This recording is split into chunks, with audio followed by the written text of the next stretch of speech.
What's Yes. up, man? Yo, how are you, brother? I'm good. I'm blessed, man. How you? I'm really good. I'm gonna be straight up. I've been nervous as hell for this one. Nah, man. No need to be nervous, bruh. Oh man. But so this has been something that I've wanted to do for quite a while, is speak to you and do this sort of like interview thing, if you like. So I normally start off with an introduction, which seems a bit stupid because of who you No, are. man. But Listen. That's not silly at all. I just saw like a little meme on social media. It said there are billions of people in the world, so 99% of humanity haven't heard of you. You know what I'm saying? So, that's how I look at it. The world is so vast. I never assume people have heard of me or what I've done or whatever. So, thank you for giving me the introduction for the people who might not have heard of me, man. that I like that. The introduction, though. So, ladies and gentlemen, with me now in this live is somebody that I've been following for over a decade now, and the terms top tier rappers and sharp pens, they get thrown around all the time. But for someone like you, that is it. You are a top tier rapper, lyricist. You are the people's Thank rapper, you. Flint, Michigan's very own John Connor. Yo, thank you, man. Thank you. Thank you for that intro, man. Thank you so much, man. It's such an honor to have you on here and to speak with you and things. Um, I want to go back to 2012, and I remember receiving a text from my best friend Stu, who's in the chat with us right now. What's up, Stu? And he sent me a video. It was a YouTube video, and the video was a song called "While You Were Sleeping." Mm-hmm. And I remember pressing play, and the choir in the instrumental came on, and then this voice came on, this distinctive voice. And I remember pressing pause and thinking, "Who the hell is this?" Thank you. I honestly, that's why every post that I put up promoting this chat tonight has had that song on it, because that song means so much to me, man. I I sang started that. off. I tell them taking on the world. That don't scare No, me though. oh, mate, I love that song so much. Like, um, I was saying to my partner, who I'm going to be talking with you tonight, and she said the name rings a bell. So I played that song, and she was like, "Oh, you used to play this in the car all the time." I was like, "Yes, yes, I did. I still play it now." But so that's Thank the you. reason why that song was on everything that I posted. Thank you so much, man. For a long time, while you were sleeping, for me was that was like the measuring stick for me because I felt like at the time that was the most consistent far as like the vibe of that album. Like it was the most consistent for me for a long time. While you were sleeping was my measuring stick as far as what I thought was my most complete project that I had ever done. So Mm. thank you for saying that. No, I feel that I thoroughly enjoy that project. Another song from that project that really stands out is Diamonds. I can't remember who it featured. Yep. Um, Uh, Justin Day and Brandon Bars on there. right, and I love that. It was so unique. Like the choices of instrumentals that you had on there compared to everything else that was sort of out at the Thank you. time was so unique, and the way that you just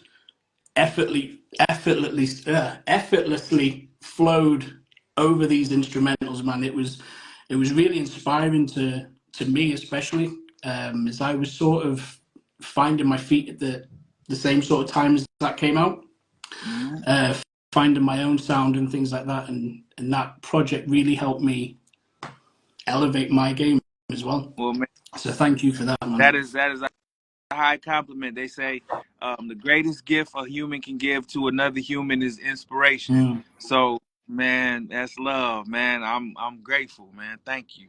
No problem, man.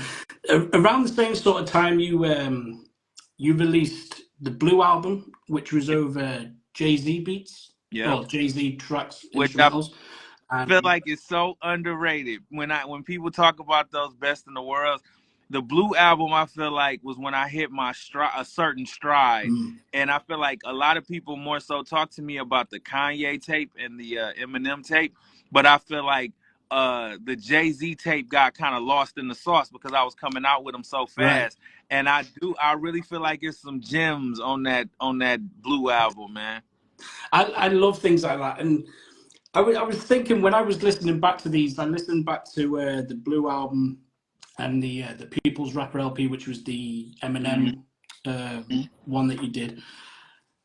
What made you think about doing full mixtapes, if you like, over the same artists' instrumentals? Man, bro, I'm gonna keep it so real with you. I'm all about transparency, right? Bro, I was so pissed. So in 2011, 2012, what up to my big bro Cujo Goody of the legendary Goody Mob in the building right now? Yeah, What was up, good. bro? Make sure y'all download and stream Area 51. You dig? So what made me do those tapes? Well, I was mad, bro, because at the time, me and my managers at the time, one being Mateen Cleaves, one being my man Young Sav, we was going super dumb hard. I was putting out a freestyle every Friday, I think it was, and then I was putting out a album every 2 months or something like that, right? Mm, And it was like at the time the industry was ignoring me, and people don't understand like the music business can be very cliquey. right. You know what I'm saying? Like the LA people stick together, Atlanta people stick together.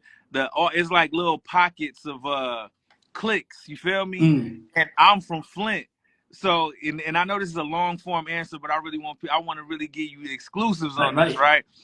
So me being from Flint, Michigan, right? I I wasn't in nobody's pocket. You feel me? I wasn't in nobody's little clique of friends because it's not that many people from Flint in the music business. Mm, And then people think because I'm from Michigan, a lot of times they think Detroit, Detroit, right. right?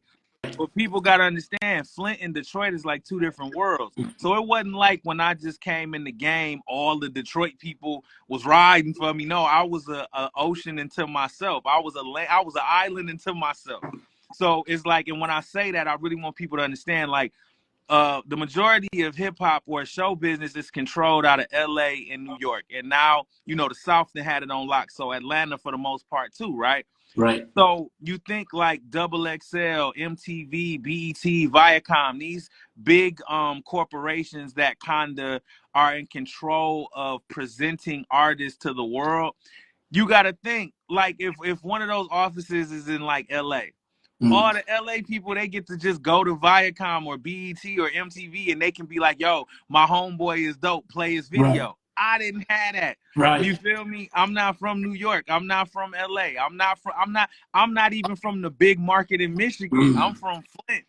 So there was nobody like flying the flag for John Connor. So no matter how good I rapped, it didn't matter. No matter how much music I put out, it didn't matter. So I got pissed off. Where it's like, oh, y'all just gonna keep ignoring me just because I'm not from a certain place. mm. So I got pissed. This particular year, I felt like I had worked my ass off. Because I was the type of dude. I'm from Flint, so I'm like really blue collar, Mm, right? I feel like you should you should get acknowledged for how much hard work you put in, right? right. So I felt like I had put in work that year, 2011, right? All this music, all these dope bars, doing all of these features and all that. I'm really thinking that this is gonna make a difference and that this is gonna, get me where I wanted to be. Bullshit, it didn't. So, so, so me and my I remember so the pinnacle of me being pissed was that year I felt like I should have made it on the double XL freshman cover because at the time the double XL freshman cover was like for a young up and coming artist that was the ultimate acknowledgement for and validation for your hard work, Mm, right? And in that particular year, I was on the blogs every week. I was on everybody's song. I was doing features. I was doing everything I could possibly do. And I didn't get on the cover. And I remember one of my managers at the time, his name is Young Sav, he called me. He was like, nah, you ain't get the cover this year, Connor. You just got to keep working hard. I'm thinking, shit, I've been working hard. So, so something snapped in me. I told Sav and Mo at the time, I was like, yo, I said, I'm about to make it to where they can't ignore me no more. And if they do ignore me, it'll be obvious to my fan base, and my fan base will get pissed. You know what I'm saying? And it won't just be me like sounding like a bitter rapper. Cause all rappers feel like they deserve to make the cover or whatever. Right. Right? So I'm like, I'm about to make it so obvious that I'm outworking people. So how will I do that? I'm gonna take the artists that I feel like are the best in the world. I am going to redo their shit. You know what I'm saying? And this was in no way, because a lot of people, sometimes when people ask me about it, they was like, was that me? Was that a form of disrespect? No, it was a form of respect. Right. These are the guys that I grew up listening to. These are the guys: Eminem, Jay-Z, Kanye West, Outkast, Dungeon Family. You know what I'm saying? Biggie, Tupac. This was me saying I want to be mentioned in the same vein as these Right. artists. You know what I'm saying? And also, it was my way of saying to the industry, these rappers nowadays can't rap. So not only can I rap, I'm gonna rap on the same beats that the people that I admired rapped on, and I'm gonna make my mark with these beats as well as doing my own music. As well, it's like I'll work. That's the Flint mentality: is that I'm gonna work 10 times harder than everybody else. And so Yeah. that's what I did. I was like, okay, we're gonna start with Jay-Z. That's one of the greatest of all time. I respect the shit out of Hov. And I'm like, I'm just gonna take these instrumentals. I'm gonna do my best with them. I'm gonna leave an impact. These dudes are who the industry and who the world feel like are the best in the world. I feel like I want to be acknowledged as one of the best in the world. And it was almost me trying to get the industry's attention as well as pay homage and salute to the people that inspired me at the same time. So it came out of me being mad that I felt like I was getting ignored intentionally. That it was like all of these people knew who I was. Like whether it was Complex, Double XL, BET, MTV, all of these like industry platforms, they knew who I was, but it was like y'all are actively ignoring me because I'm not friends with the right people, or I didn't grow up in a certain neighborhood, or I wasn't born in a certain city. Y'all are actively ignoring my talent. Y'all are ignoring my drive. I was doing everything they ever said to do. Oh, make sure you're nice. Make sure you shake everybody's hand. Make sure when you go to the radio, you're grateful. I did all of that, and I was still getting ignored. So to me, it was like, you know what? I don't need the industry. I need the people. And that I think that is when the people's rapper was truly born. When it was like, I don't need your fucking Grammys. I don't need your American Music Awards. My American Music Awards, my Grammys is the people. Every time somebody tell me I'm dope, or that I helped them, or that one of my tapes or something like that helped them through some type of like issue personally that they was going through, that's my Grammy. You know what I'm saying? That's my validation. Like it was at that moment that I truly stopped caring like about the industry, because it was like, it don't matter how good I am. It don't matter. Like if I don't have the right relationships with the right people, they'll continue to act like I'm not dope. Or so it's like I will never look at them for my validation. My validation comes from the people, and it comes from the fact that people genuinely dig what I do. So I'll cater to my fans and not my critics. But that's where the best in the world mentality came from. That's where the people's rapper mentality came from. It was like, oh, okay, y'all gonna keep ignoring me. Well, fuck y'all. I don't care about y'all. I care about the people now. It's all about the people. That's like I'm sitting here and everything you're saying, I'm like, oh my yes. Everything was like, even what you were just saying then, just going by the comments as well, super inspiring. Like you said, that Flint mentality that you had. Um, Best in the world, bit of a nod to CM Punk as well. Oh yeah, it definitely is. And ain't that crazy? So yeah, you just took me back. So I'm a fan of pro Yeah. wrestling, right? So I think Yes, sir. 2011, that's when he dropped the pipe bomb, right? Either 2011 or Right. 2012. So all of that was kind of in sync with each other. That Mhm. I felt a connection with his character because he was in pro wrestling. He was kind of feeling the same way I felt. where he was like, okay, I'm not the super 300-pound, 7 feet tall, like I'm not your stereotypical pro wrestler. I'm not the guy that the people in the office want to be the face of the company, but the people love CM Punk. Like, you know what I'm saying? It was like the corporation won't give me the push, but the people love me. And no matter how good CM Punk wrestled, no matter how good his promos was, it was always gonna be John Cena. It was Yeah. always gonna be Randy Orton. It was always gonna be Batista. They were gonna go out of their way to make sure the guy wasn't CM Punk. And I felt that way. And then he finally got fed up and sat his ass on that platform, Indian Yeah. style, and cut that pipe bomb promo. For me, my best in the world takes was my pipe bomb promo. It was, oh, okay. It's always gonna be Kendrick Lamar. It's always gonna be J. Cole. It's always gonna be, if y'all are always gonna find somebody like that. I don't know, for whatever reason, that you'll acknowledge the lyrical contributions of these people, but for whatever reason you won't acknowledge me. You'll always find somebody that it's not John Connor, it's this person. It's not John Connor, it's this other person. And in the same way with CM Punk, it was the same way. Like, he was the best in the world. Like, I don't know if you remember, bro, the WrestleMania where it was him versus Yes. Undertaker. Bro, that was the best match at that WrestleMania. Right. And it was like, bro, he deserved to be in the main event at WrestleMania. But because he had too many tattoos, or because he wasn't super jacked and buffed up, it was like he couldn't be the guy. And I felt that way. It was like, oh, because I'm not from Detroit, because I'm not from LA, because where I'm from ain't glamorous. You know what I'm saying? I'm not from Compton. I'm not from Miami. I'm not from, so it's like all of these people that control the narrative in hip hop was, being from Flint, that don't sound as pretty as me being from Detroit. It don't sound as pretty as me being from New York or Harlem or Brooklyn or something like that. So I had to fight extra hard. So those best in the world takes was my pipe bomb promo. I'm glad you know Yeah. that, dog. When you were talking before, I thought best of the world sounded like a CM Punk sort of a thing. And when you were talking about the people's rapper, all I kept on thinking was corporate rock turning into the people's champion. Instead of doing it for the suits and things, he's doing it for the people.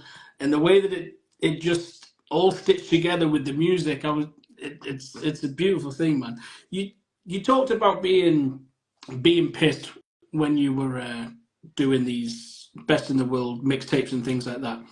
But what actually inspired you to start in the first place? Start making music. Yeah. Um, First, I want to say thank everybody in the comments that's in here right now. Y'all keep tagging people and tell people to come in. I love y'all. I see y'all comments. I just want to make sure I stay focused because I'm an Aries and I got to answer these questions. But if I don't, my mind will go everywhere.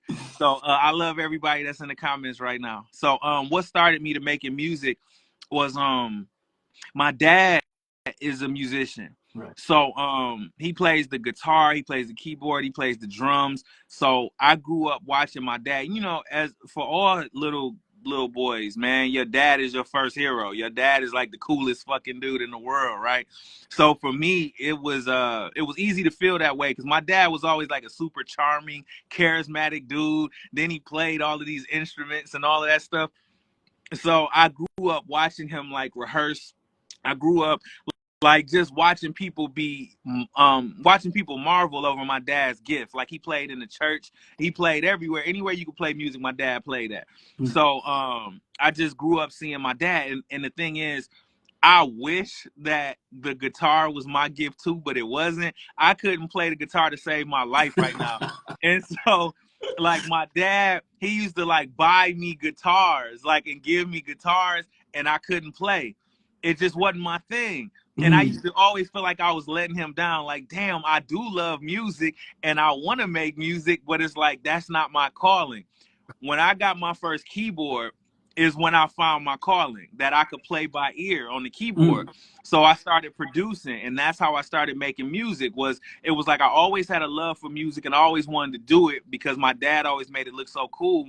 And I started playing the keys, and I actually, what most people don't know is I started off as a producer before I was a rapper. So yeah, man, I was making Know that. beats for all the kids in the neighborhood, and like even in high school, like that's what I was known for. I was the dude with the beats. You know what I'm saying? And what happened was over time I was probably the most serious person about it. So when like certain kids would like fall into sports or they would get into other things, you know what I'm saying, academically, Right. music was really what I loved to do. So I ended up having to rap over my own beats because I was the only person that was consistently passionate about it. You know what I'm Mm. saying? So it ended up me being like I was a ghostwriter before I was anything else, man, and a producer because I would write raps for all the kids in my neighborhood and give them to them and teach them how to rap it to my beats. So later on in life, man, it was dope because it was like, man, that was my start ghost writing for other people or trying to imagine how somebody else's voice would sound over my music. So when I fast forward, ended up working with like Dre and all that type of stuff. So like when I had to write stuff for him, it was kind of easy because it was like that was my start was producing beats and writing raps for other people to say to my beats. But that's how it started, man. And as far as like rapping, I'll never forget it. My sister brought home the TRU Master P, not the Crime Family, but True to the Game. Right. That was the album. True to the Game is the album that made me want to rap. Like, period. I don't know what it was. When I heard Master P on No Limit Soldiers, that was the joint that made me want to rap. And from that point on, it changed my life. I was writing raps for everybody. I was producing for everybody. So a mixture of my dad wanting to impress him and make him proud. My sister was a super big hip hop fan, and I always looked up to my big sister, and she was like the coolest person in the world to me. And so, trying to get on her good side from being an annoying little brother to, oh, my little brother kind of cool because he liked rap music. So, liking rap music and creating raps, like that was another way for me to get in good with my sister. And then Master P, and that was it. It was on after that.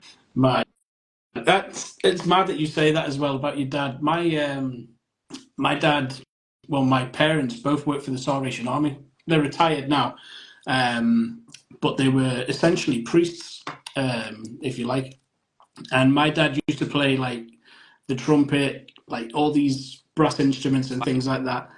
And that's how I started out in the music. Man, that's Started with the brass beautiful. instruments, playing in the bands and things, and it's cool to hear you talking very highly of your dad and how he inspired you to turn to music and you wanted to impress him and things like that. So Absolutely. yeah, man, it's cool, man. I love how open and honest you are.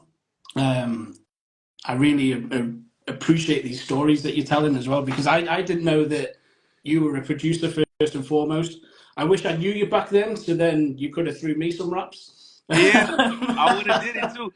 Man, I wanted everybody to rap. I was writing the hooks. I was teaching girls how to in the neighborhood how to sing hooks, all that type of stuff. And I also want to say, man, that's a beautiful thing that your dad plays brass instrumentation, man. I really would. I never grew up around anybody who knew how to play brass instruments, and I've always wanted to work with people that play brass instruments, man. So that's super super dope, man. that you over some brass instruments would sound crazy. Like that needs to Hey, happen. the That needs next to happen. If you album, that's where I'm taking it to. Like, I work with a guy, very talented musician named Rodney Lamar Page. Man, he's awesome. So anytime you hear strings on my albums, that's who's doing it. right, And I think on the next album, I'm definitely gonna try to find so I can have a horn section in the production on the next albums. I really am, man. that would sound so dope. Something that I'm here for as well. Just to fast forward a little bit then, and you touched on Dre then. 2013, I believe. Correct me if I'm Yep. wrong. 2013, you signed to Aftermath. Hmm. What is that feeling like for for me to get a, I don't know what it was, a phone call or something to say that Dre wants to sign you? How do you feel when that sort of news comes through?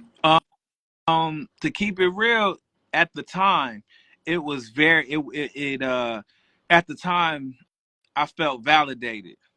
You know, I felt like, you know, because every movie you ever see, whether it's the Temptations, whether it's the Jacksons movie, when the Jacksons got signed to Motown, when the Temptations got signed to Motown, when you watch these movies, when you watch Whitney Houston movie and she meets Clive Davis, you know what I'm saying, and gets signed, it's like the narrative that we all grow up with is that once you sign that record deal, it validates you as an artist. It's almost like saying you're good enough. You Mm. know what I'm saying? It's almost like going from playing street ball to now you playing the NBA. Like you could be the man in your neighborhood, but once you go to the NBA, like it's like you were good enough to play amongst the Right. greatest. So in 2013, like I said with the double XL thing, it was like that same thing. It was like a milestone accomplishment for me because at Dr. Dre and all of the things that he's done in the game, it's like goes without saying. So to not only because I had a lot of meetings with a lot of different record companies at the time. So not just getting a record deal, but being validated and to be in business with someone like Dr. Dre, it Mm. was like, damn, you getting that's like, on the same level of Jay-Z, Kanye West, you know what I'm saying, the greatest of the great. So Right. for me, it was like, wow, not only am I being validated as I'm good enough to play in the league, that's almost like Phil Jackson. You know Mm. what I'm saying? Like you're not only good enough, but one of the best coaches ever Right. is saying that, I want you to play for my team. You're Mm. so good that I want you to play for my team. And so at the time, that's how I felt. I cried and everything. I cried in the car, like after I signed the contract, because it wasn't, like I said, it wasn't just the fact that it was Dre. It was like, damn, all of those days that you feel like you're crazy. You know what I'm saying? When people in your neighborhood don't understand, because people got to understand the type of music I was making or that I make is not typical Flint music. Flint Right. people, more so gravitate to hardcore shit. You know what I'm Mm. saying? And me, I try to make music to give balance to that. You know what I'm Right. saying? And so it's like I wasn't Flint's champion. You know what I'm saying? So to make the type of music that I make and coming up hearing people say, "Oh, you sound like a fake Jay-Z, you sound like a fake Kanye." Well, really all they was saying was you're doing lyrical rap instead of hardcore shit. You know Mm. what I'm saying? So it was like I had to fight through that. I had to fight through you ain't Kanye West, you ain't Jay-Z. You who you think you is, right? I had to hear all of the hate. You know what I'm saying? And I made it through that. And it was like I think LeBron James said one time, to be successful at anything, your belief in yourself has to be 10 times greater than everybody around you's disbelief in you. Mm. So it was like, so imagine that. So let's say it's 10 people around you that don't believe in you. You have to believe in yourself 10 times as much as all 10 of those people don't believe in you to succeed. And I did that. And there were so many times that I had to be the one person that believed in me in a room full of people that didn't believe in me at all. So that's where the tears came from when I signed my deal with Dre. It was like, it was I'm not the type of person to say I told you so because I'm not a petty person. But Mm. in my soul, I felt like I knew it. I knew I wasn't crazy. Think about that. All of those days that people was trying to make me believe I was crazy for believing in Right. myself. All of those days when I'm making the music that I'm making, you crazy. You ain't gonna make it. Make a club banger. You need to make some shit that females could clap their ass to. You need to make some gangster shit. You need to make this. I'm ignoring all of this and trusting my instinct. Mm. And that got me in that room with Dr. Dre, believing in myself, not changing my path, not changing my content, not trying to be something that I wasn't, not trying to live up to some image of because I'm from Flint, I need to rap about killing people or degrading women or whatever the case may be. I could be myself, and being myself was what got me there. So I shed tears. I remember shedding tears in the car with my mom and my dad. So it was like it was the ultimate validation. Like I said, not just because of who it was being Dr. Dre, which was dope, but it was like it was the validation that you can believe in yourself. You can just be yourself and make it. So it was a beautiful thing, and it felt dope. Like I said, it was like Phil Jackson saying, "You can come play for my team, man." Like, you know what I'm saying? It was real cool. Right. You just saying that then has completely switched my mindset to things. What? Like even now, like I'm sitting here and I'm thinking the amount of times that I've tried to please people, and the amount of times that I've tried to change sounds to fit in somewhere or to get a song on the radio or all these things, and for someone of your stature to just say that you just did whatever the fuck you wanted to do, and you just like I remember the Defiant Ones, the Dre and Jimmy Iovine thing, Right, documentary, and I remember Jimmy Iovine. He said be like you got to be like a racehorse. right. So Why do they have the blinkers on? They don't care what's going on left and right or whatever. It's just that go. yep, yep. And Because and the rest of that, because what's cool is I got to experience Jimmy telling me that in person, which was really cool, right?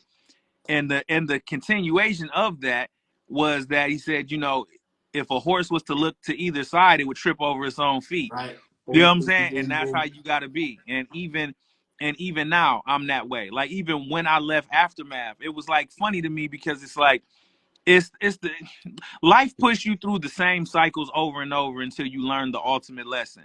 Like whatever lesson it is that you're supposed to learn, it's like you're gonna go through the same shit over and over again. It'll be different people, but it'll be the same energies. So Right. it's like I think about when I left Aftermath, it was like people I went back to being, oh man, this is crazy. So I got a little bit of time. Of course, man. You've got as much time as you want, bro. So think about it like this, right? When you're in elementary school, right? Or pre-K or Uh-huh. whatever, you're nervous. You leaving your mother and father. They're gonna leave you at school by yourself. You scared. You nervous. Mm. But over time, you get to eighth grade or whatever. You're used to school. You're used to it now. You're comfortable. You know how it go.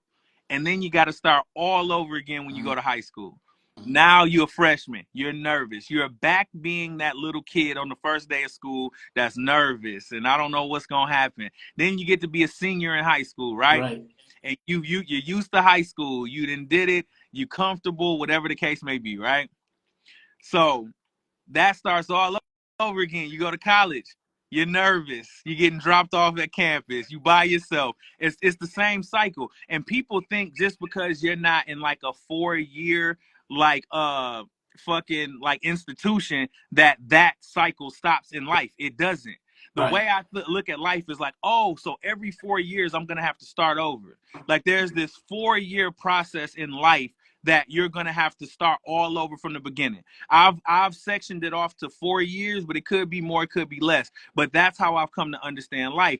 If you prepare yourself every 4 years to be uncomfortable, you'll be fine. If you don't look at it like I'm failing at something or I didn't do something right. No, your life has been on this trajectory every 4 years of having to start over from this uncomfortable place. You get comfortable, you master it, you graduate to being uncomfortable again. So when I left Aftermath, I looked at it like the same thing, like, oh, I'm a freshman again. Mm. It's like, okay, I did it. Like I went through the music industry, like high school or college, and I got comfortable with it. I started understanding. And it's like by leaving was like a graduation. Like, oh, okay, I'm back in that space. So now where y'all catching me at with this new 3 album and everything I'm doing now is like now I'm a sophomore and a junior in high school again. And I'm in the process of mastering another 4 year section of my Mm. life. Like, like Stu literally just said then, love that view of what you just said then. Like, you just dropping gems, bro. Thank you, You just man. dropping I constant hope it gems. makes sense to somebody out there, man. Well, you're speaking to me, Love. definitely. Um, just before we move on from the aftermath thing, there's just one thing that I want to ask you, and I after listening to the new album, don't worry because I listened to the skit, the John Connor interview, so I'm not going to ask you about Eminem or anything like that. I Oh, scrapped you all my listen. Thank notes you after for. listening to that skit, Hey, bro. thank you for buying the album. Thank you. No, you're very welcome, man. For me, it's I think it's possibly your best album. And I'm not just saying that because you're here. I'm not just saying that because we're talking. We'll talk about it in a little bit properly. But for me, you sound better than you have on anything else I've listened to, and Wow. I honestly mean that. Thank you. It's it's a beautiful project. I will be touching on it. I just Thank you. gotta ask you this For one question. sure. Absolutely. You're on a fucking Dr. Dre album, man. This is facts. Well, Compton. wait, and two, before you finish the question, I want to tell you, I don't mind answering questions about that portion of my life. I think what's funny within the skit is if people have a genuine inquiry about a portion of my life, I would love to talk about it. Mm, You know what I'm saying? To give people information, and I think that it's dope that people want to hear about my life just in general. I just think that with that skit, it's like just the lack of sincerity right. sometimes when people ask you questions, because like it's like your own. It's like sometimes people when they ask you questions, they're only asking me about Dre so they can put Dre's name in the headline. You know what I'm Mm-hmm. saying? So for me, it's like if you're gonna be a journalist, um, see the other times that people have asked me about Dre and asked me a different question, so I can give a different answer, so I can at least make the interview interesting, or I can give people new Mm, information. But sometimes it just feels like, oh, you're only asking me that so you can put his name in the title of the interview, and it's like, it's weird. So yeah. I don't mind talking about that part of my life. It's only that I wish that people would do they job as journalists, and it's like, ask me something different, like spice it up, make the interview exciting, ask Right. me some different shit about that time of my life so I can give a different answer, so that it would justify them asking me about Mm. that part of my life, but continue on. Continue on. I don't mind at all. So, how was Eminem? No, I'm joking. Man, the times that honestly, the times that I met him, he's a beautiful human being. Absolutely. Mm. A lot of people, like from the interviews that I've seen of other rappers and producers and things, everybody seems to say that. Um, one shot, one kill. Yes. What was that like creating that song for the Compton? Is it an album? Is it a soundtrack? I call it an album personally. Yeah, it's an album, because I don't think that I don't know that Compton, because I think Straight Outta Compton had like an official soundtrack, Right, and that's what then I I think thought. Compton was like a real album that the word soundtrack was in the name of the album, but I think it's definitely an album. Hmm. I agree with that. I always thought there was a Straight Outta Compton soundtrack as well as the Compton album. Here, That's the best I've heard Snoop sound as well for a while. say On that your, again. that's the best I've heard Snoop Dogg Word, for word. honestly. Like you two absolutely destroyed that track.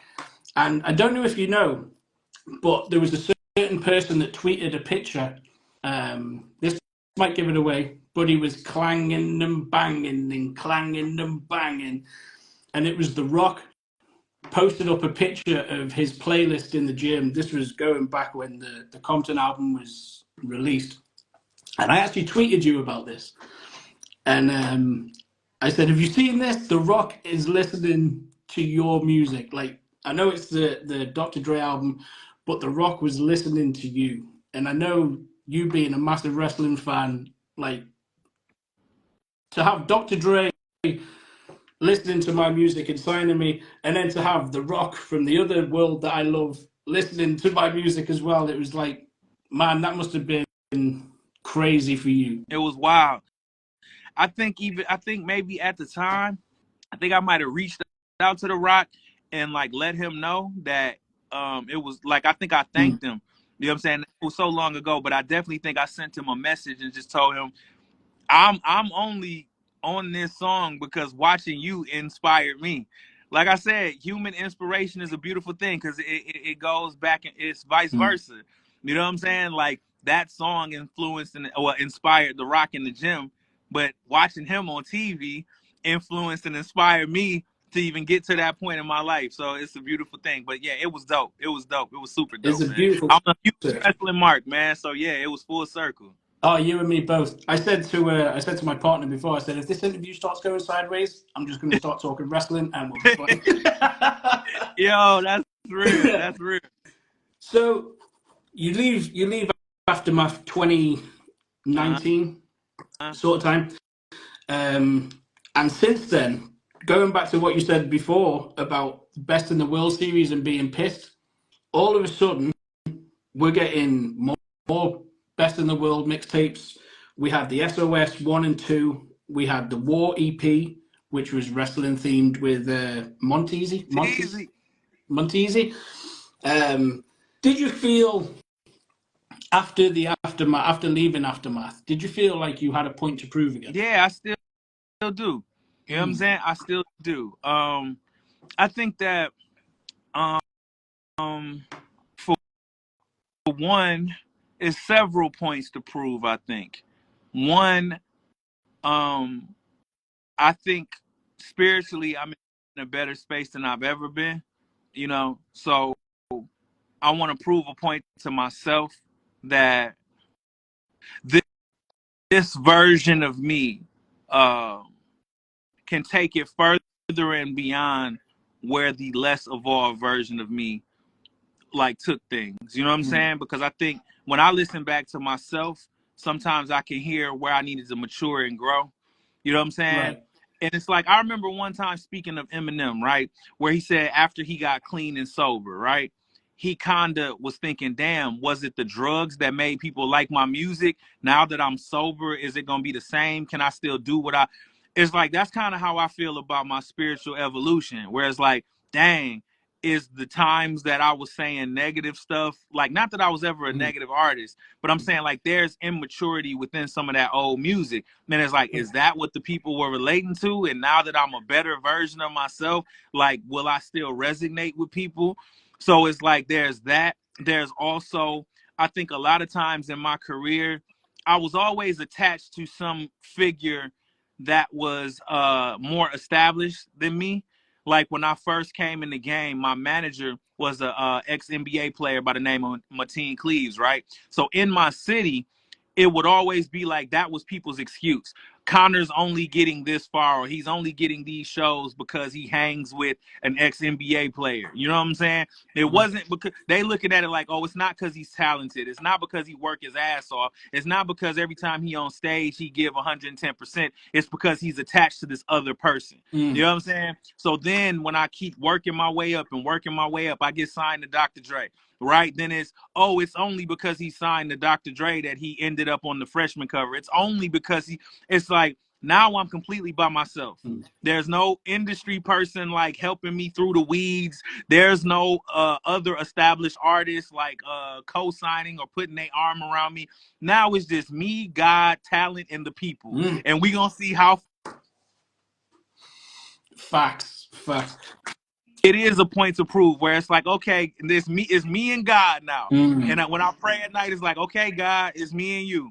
And I'm gonna keep listening to that internal voice inside of me that tells me to keep going until the day that I'm not supposed to no more. But it is a chip on my shoulder, and it is a point to prove where it's like, okay, now there's no excuses. It's just John Connor, my talent, who I am, and we gonna see where that takes me. You know what I'm saying? So yeah, it is. It is a point to prove this time. I feel like you were sounding hungry again when you came off Aftermath and you were releasing all this music. You could hear that hunger still, and the consistency levels. No matter what you release, whether it's an album, whether it's a mixtape, whether it's a feature that you do, the consistency levels that you have is off the charts. I don't think I've ever heard anything that I've been like, oh, that wasn't quite up to John Connor levels, if Thank you get you. what I mean. Thank you. Um, I asked Stu because I know that Stu's a big fan of you as well. So I said, what like, give me a question. Like, what do you want me to ask him? What up, and Snoop? the question that he wanted me to ask was, how has the age of streaming affected your career?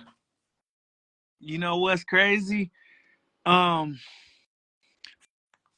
for one, streaming only sucks because they don't really pay you what you deserve. Right. So per stream, you get like a third of a penny, which is crazy. You know that's insane. But as far as streaming platforms and how you're able, if I make something today, I could put it out tomorrow and the world can hear it. I think that's a beautiful thing. That's right up my Mm, alley because I love to make music. I'm that type of artist. Like if I make something tomorrow night, I'm gonna want to put it out the next day. You know what I'm saying? right. So I think that it's affected my career. Is it reminds me of the blog era, and that's when I came up. You know, where all of the blogs were like co-signing artists and like getting your music out to the masses. It's like I came from that, like being super duper consistent. So I actually love the streaming era for that. You know what I'm saying? I love the fact that I could make something tonight, put it out tomorrow, and the world could hear it. So it's a catch 22. Like I think that the only thing that I wish was different was I wish the payouts for streaming were better. If we Mm, could figure out the payout situation with streaming, then it'd be a beautiful thing all the way around. But how it's affected my career, I think that it's made for an artist like me. You know what I'm saying? That loves to hustle and loves to grind, man. I completely agree with that. I'm part of a hip hop duo, Hate Being Sober, myself and Brinkworth, who's also in the chat right now. And we released our debut EP at the beginning of December, just gone. Mm-hmm. It's titled Audio Narcotics. And That's a dope title. we, thank you. We had the same sort of conversations about where's it going to go. Like we wanted it to reach as many people as possible, so we knew that it was going to go on streaming platforms and this, that, and the other, every Tom, Dick, and Harry sort of site. But we decided that we were going to concentrate on Bandcamp. So we uploaded the EP to Bandcamp and decided that we were going to concentrate on that because obviously the more money comes through that because you can buy the product off Bandcamp. And it's crazy because the amount of money that we made from selling the EP from Bandcamp compared to all the streaming, my solo stuff, his solo stuff, everything. Like we made more money from like that 1 month, 2 months than the whole time we've been on streaming. Yeah, It's bro. ridiculous. That's crazy because it's the same way. I just released three on Even.Biz, and the album's only been out 3 days, and I already made more money. And not that it's all about money, No, but like I've already recouped in 3 days what it would take me probably a whole year to get. So right. it's a beautiful thing. Yeah. It's mad, isn't it? That brings us on to the new album. Now, I read the description on Even.Biz, and I'm paraphrasing here. Yeah. The album serves as both a conclusion as well as a new beginning. 3 will serve as the third chapter to all 3 series that has preceded it. Those projects being The Call-In 1 and 2, Season 1 and 2, and SOS 1 and 2. Was that the the plan when you started making this project to, sort of like give those 3 sort of series a conclusion? Well, you know what? I always wanted to conclude all three of them, right? Like, like I think a couple years back, me and my dog K Wills were talking about doing the Calling Part 3, and the Calling was special to me because that was the first time I ever called myself John Connor. Like prior to that, my rap name was Do So, which was the name that I had when I was growing up in Flint. Like that was my nickname, so that was my rap name. Right. So the Calling was like it was important to me because that's actually the birth of John Connor, right? So Mm. then you got seasons 1 and season 2. Season 1 was when I kind of the industry started paying attention to me. You know what I'm saying? And that's why those albums were significant to me. Like season 1 and season people still some people still think season 2 is the best shit I ever did. Mm. You know what I'm saying? So it's like that was why that was important to me. And then SOS 1 and 2 kind of represented my post aftermath starting over point. So it's like all three of those were kind of like fork in the road like points in my life. And I always felt like they all needed a conclusion. You know what Right. I'm saying? I always wanted to make a season 3. I always wanted to make a the calling Mm. part 3. And I wanted to make a SOS 3. So I just felt like it was time. Like, okay, let's bring all of those together. You know what I'm saying? And just call it 3. So absolutely, like once I started making the records for 3, I felt like that's what this feels like because again, even by calling myself the artist Jan Freeman, aka John Connor, is a new beginning for me. It's like, I realized that, my name isn't John Connor. That's a persona, you know what I'm saying, that I Right. make music.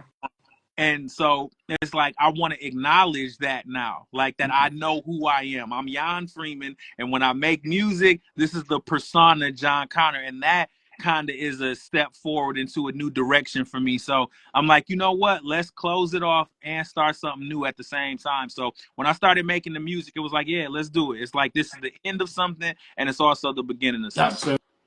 so dope. I love that.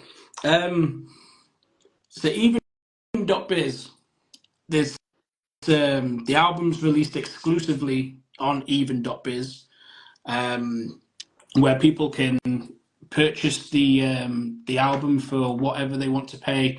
They can pay more if they want. They can pay millions if they want. Um, what was the thought process behind like the decision to put it on Even? Shouts to my man D. Dot Omen, who was kind of the liaison, like to make that happen. Um, I seen a artist, a friend of mine, Dizzy Wright, had came Mm, out with a project and he put it on Even.Biz, and I got a lot of respect for Dizzy Wright, and there was a lot of other artists that I got a lot of respect for that were putting their albums on Even, and also shout to D1 because I seen what he was able to do by going direct to consumer, and direct to consumer was something I was talking about even when I was on Aftermath. I used to tell all my friends around me like that's the future, like just going straight, like cut out the middleman and go straight to the people that rock with your mm, music.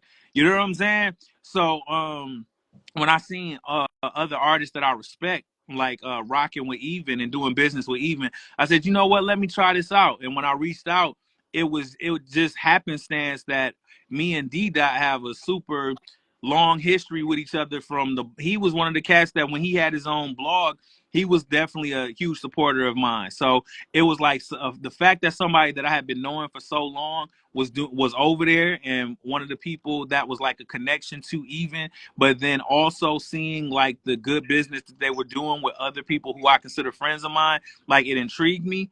And so far I've been super duper happy and satisfied with the end result of it because it's, straight from me to y'all, and it gives, like, even being able to have the documentary on there, you know what I'm right. saying, even being able to connect my merch store to there, and then the money goes directly into my bank account, you know what I'm saying. Man, it's a beautiful thing. You cut out the middleman, so it's Mm, been dope. And I honestly think that that is what the music business is going to evolve into. I've always thought that eventually each artist will be like their own Netflix. You know what I'm right. saying? Everybody's their own content creator, and let's, like, one day there'll be a johnconnor.com where you can only watch my shit on my site, and you subscribe and pay subscription based model with Hmm. each artist. You know what I'm saying? It'll totally cut out the need for a record company. So I just think that platforms like Even.Biz are kind of like a foreshadow into the future, Yeah, man. I completely agree. Shout to Mark Shutter as well, who's just Top joined the shotter, chat. Mark Shotter.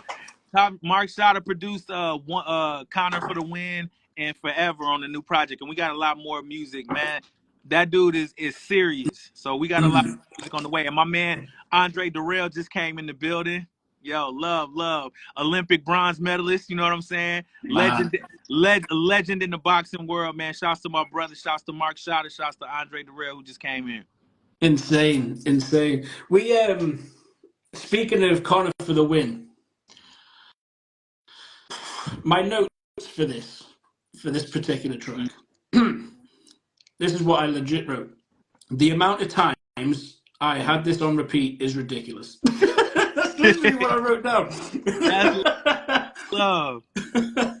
Like for me, I keep on saying the word hunger, but bro, your cadence on that, your flow on that, your voice on that, your energy, and to call it Connor for the Win, and then to come like that on that track, man, I I lost count how many times I restarted that. Wow. Thank you, man. Like that song is insane. Thank you. Shouts to Mark Shotta, man. The music brings the words out. So I appreciate him, man. Like he laced that, like for real. Like that's one of my favorite songs on the new album. Thank you. Um, I love the way that this album starts with the gospel according to Ron. And what really stood out to me, and I was like, I've heard this somewhere before. And I'm listening and I'm like, yeah, my fiance plays Billie Eilish all the time. I was like, I knew this from somewhere.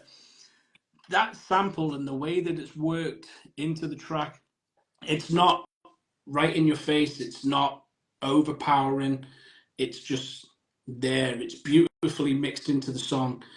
And that track features Fire as Sister Tour and Enjoy Melody, and that really kicked off this project beautifully, man. That was such a beautiful song. Thank you. Thank you so much, man. I don't want to cut you off. When you bring up these songs, do you want me to respond to what you're saying or let you finish? No, you can respond if you wanna sort of build on what I say, or what was your Absolutely. thought process when you were making these songs? Okay, so for one, shouts to my little brother Jay Green, JJ Green, that just came in, super talented artist from Flint as well. Y'all look out for him. But for one, you brought up Connor for the win first. Mm, Um, pain plus persistence equals winning. If I don't reach my goals, I got to be real with the man in the mirror. Right, is the first two lines.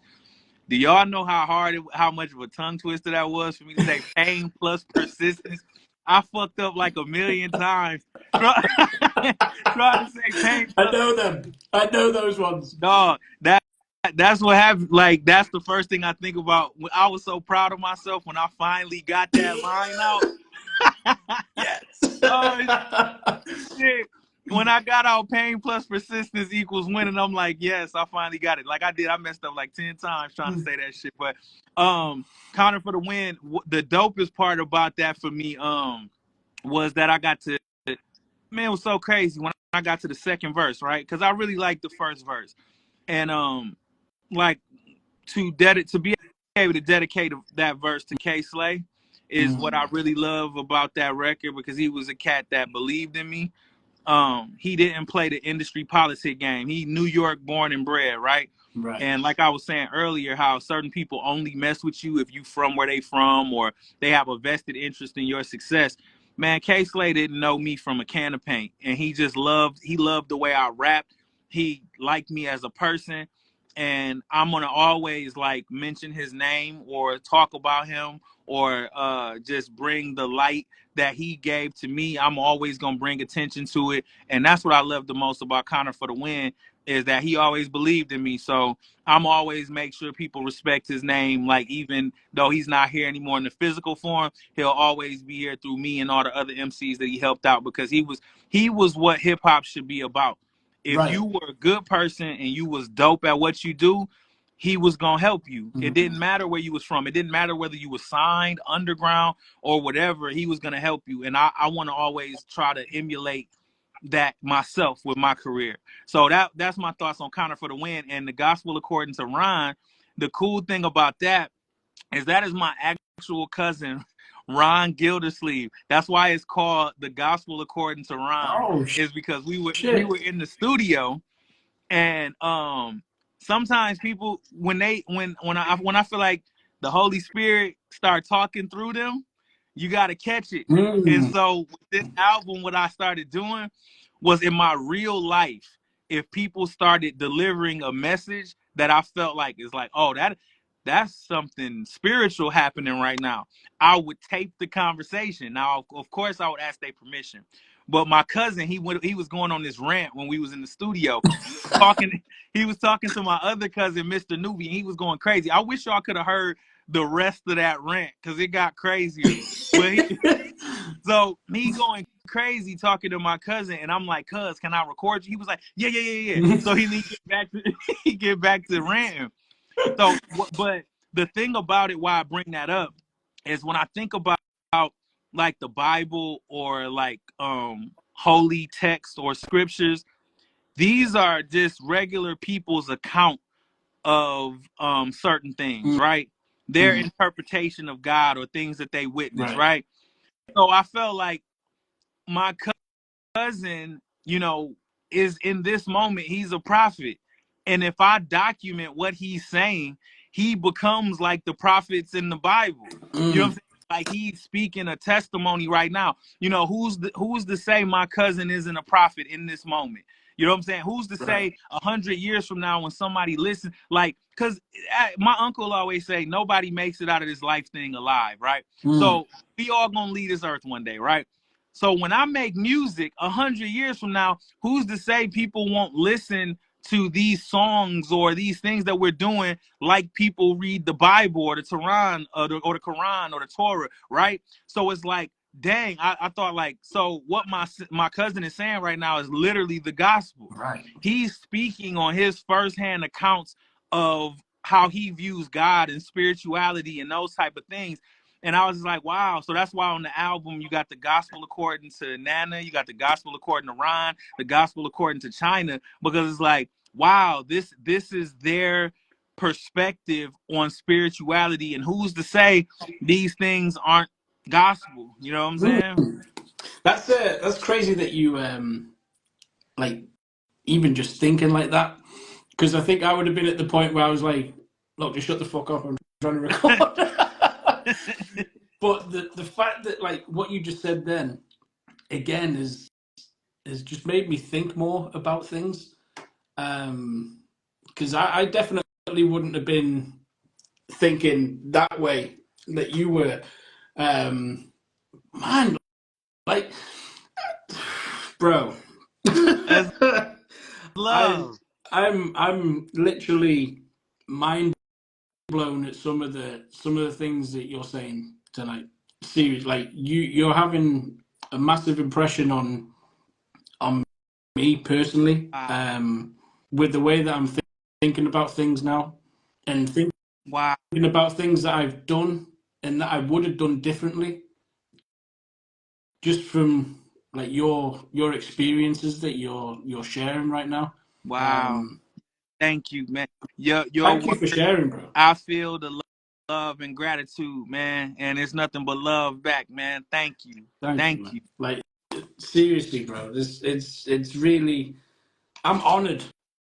I I'm honored that you're being so open, honest, and sharing the way that you're sharing. Yeah, man. I just have to thank you, bro. Just have to thank Thank, you. thank you. Thank you. Thank you. I'm still a work in progress, man. And I try my best to be the person or live out the way that I think we all should be. Just be yourself, be honest. Nobody could ever disagree with you living in your truth. You know what I'm saying? So Mm. I just try to live that, and I'm gonna continue to grow and continue to learn from my mistakes and all of that. But I'm just a work in progress like everybody else, and I appreciate you saying that, man. Thank you. Anytime, man. I want to touch on your storytelling abilities with the worst day Hey, ever. Bro, this track, this beat, this flow, the bounce to it, everything, the story. This was this was a real standout on the album for me. Um, I don't know how I don't even know how you think about these sort of things, but this this track is special, thank bro. you. It's yeah, like as an artist listening to other artists, right? Uh-huh. And I'm listening especially to your album here, and I sit and I think, how the fuck's he found that pocket? Thank you. A Thank you. few people say to me that I can find a pocket, and I'm like, yeah, but how the fuck's he found that pocket? And I'm listening back, and I'm like, nah, I wouldn't have got that in a million years. And there's the way that you flow over this song whilst telling a story.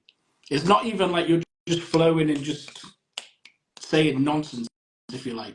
Like you're telling a story with this flow, with this cadence, with the ad libs coming in, this, that, and the other. Like, what made you create this particular song? One, I have to shout out my mom because I played her the beat for Worst Day Ever. I played my mom's the beat for Worst Day Ever, and she the one who sold me on it. Like I loved it from the second I heard it. Shouts to my dog Foulmouth, who out of Detroit, who produced the joint. Mm. And I remember like having a conversation with my mom's, and I played that beat, and she was like, "You gotta rap to that one. You have to rap to that one." So I love her dearly. That was my first #1 fan right there. So shouts to my mom. I love. But so far as like finding the pocket and stuff, like for songs, I'm gonna keep it so real. I give all credit to God because with me and music, because I don't write any of this stuff down, and I know that that's real common today in music that people just get on the mic. But I probably haven't wrote a rap since 2010.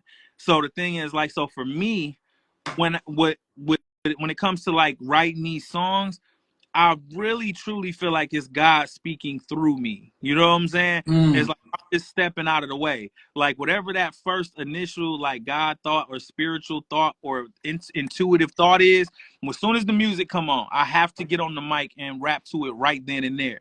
Because I feel like when you take too long to write a song, you'll get in the way. You'll start overthinking. You can mess up an idea by overthinking something. And I think your first initial thought is your God thought. That's your spirit saying, this is what you should say. Mm. Don't say guess it. This is what it is. Don't overthink it. And I think over the years, because I've habituated a way of doing that, that's my process now. So when the beat for Worst Day Ever came on, I remember I was in the studio with my cousin Mr. Newbie, and we both was listening to it, and it came right then and there. It was like, ooh, I know what I'm gonna rap about. I know what this should be about. This should be about having just a really shitty day. And like, and then it came. And you don't write anything down. I haven't wrote since 2010, 2011. I think the last raps I wrote was season 2. So anything after 2011 was just cut the mic on and let's make That's it happen. pissed me off. Man, that's crazy. That is Man, all crazy. praise to God, And that man. it sort of ties in because again, I've lost my notes now. I asked Brinkworth the other half of Hate Being Sober. And by the way, this is Hate Being Sober isn't like go out and do drugs and things like that. Like it's when you love music that much and you're addicted to music and you need that, that's when you hate being sober because you need the music. So just for anyone that's listening, when I say hate being sober, it's not promoting drugs, it's not promoting drink, Word. nothing like that. But I asked Brinkworth if he'd like to ask you anything, Mm, and when me and him work together, because we live a couple of hours away from each other, what we tend to do is record in our own spaces. I then send my stems off to him. He does all the mixing. He's a genius with that mm, stuff. Like the way that he gets the song sounding, like second to none. mm. So I send the stems over to him, mix the song, get demo back. Yeah, that sounds great, and then we send it off for mastering. With this album, were you were you in one of these big fancy studios? Were you at home? Were you in your own little space sort Oh, of thing I'm recording? sorry. Somebody was calling. Can you say the last part of Oh, what you sorry. said? Where was it? You asked me So yeah, I send in the where did I songs, he record? mixes. Do you like go into a big studio to record? Do you record at home? Do you have your own Oh, space I got sort of thing? okay. I got my own space. Like Mm, because that's where I'm most comfortable. Like when you buy studio time, it's like you always on the clock. right. And I feel like because I've always had my own studio since high school. Like when I first started recording, I had a karaoke machine, right? And that was in my mother's basement. And but I always could record when I felt like it. Mm. So then when I started selling tapes and CDs in high school, I started making enough money to buy my own equipment. So like from the time I started recording, I've always had the luxury of recording when I felt like it. Nice. So it's like to be on somebody else's time, I wouldn't I don't think I'd be able to I wouldn't be comfortable doing that. Like always having to look at my watch or think I don't like having to think about money when I'm thinking about recording. So Right. it's like if I'm in a studio, I gotta think I'm spending $1,000 an hour. We gotta hurry up. I don't like that gets in the way of the creative process.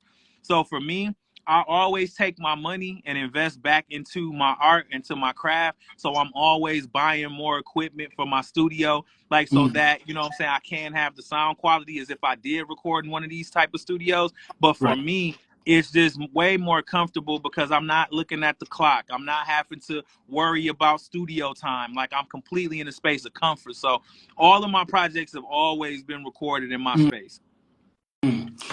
Just to deviate a little bit then, with you saying that, when you were with Dre, was that uncomfortable when you were with him in a big sort of space then?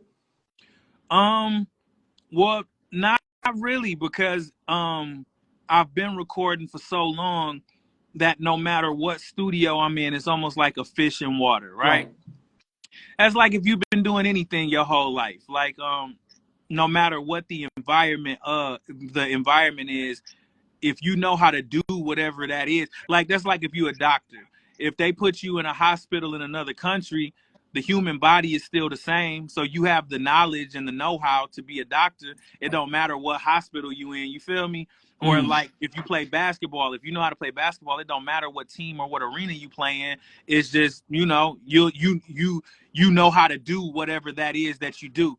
So for me, it's like I've been recording and writing records for so long that it was like almost how dare me be intimidated by an environment.